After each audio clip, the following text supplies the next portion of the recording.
Hello दोस्तों, recharge पूरा, सेवाएं अधूरी, internet, OTP, server unreachable, Jio network and अन्य टेलीकॉम, इंटरनेट और नेटवर्क कंपनियों के संबंध में विषय पर चर्चा।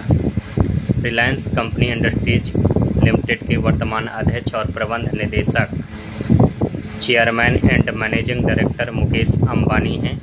भारत देश में अधिकतम जियो सिम का उपयोग किया जा रहा है, इसके बाद अन्य नेटवर्क कंपनी के सिम का, जैसे VI, BSNL, एयरटेल एक्सेट्रा।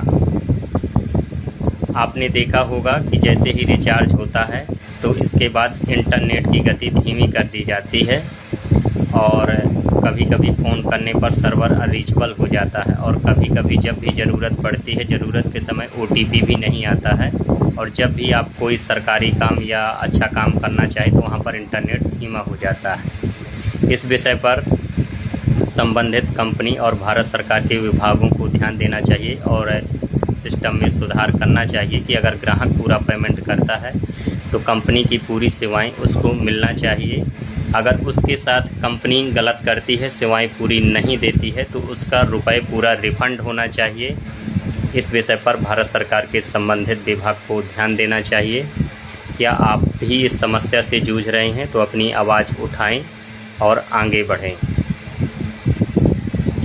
और जब रिचार्ज ख़त्म हो जाता है तो जियो ऑफिस से फ़ोन आना शुरू हो जाते हैं जब तक आप रिचार्ज नहीं करते, और रिचार्ज होने के बाद फिर वही समस्या आती है, इंटरनेट नहीं चलता है, फ़ोन करने पर सर्वर अनरीचेबल हो जाता है, कोई भी वेबसाइट या सरकारी काम, प्राइवेट काम या व्यापार संबंधित काम करो तो नहीं हो पाता है। जबकि डिजिटल इंडिया का ज़माना है और ज़्यादातर काम अब ऑनलाइन हो चुके हैं, तो कंपनी को अपनी सेवाएं पूरी देना चाहिए क्योंकि ग्राहक पूरा पेमेंट करता है और आप टाइम से ही जैसे रिचार्ज करते हैं तो टाइम टू टाइम डेट तक रिचार्ज रहता है, 1 सेकंड भी कंपनी की बात नहीं करने देती है। तो जब पूरा ग्राहक पेमेंट करता है तो पूरी सेवाएं ग्राहक को मिलनी चाहिए।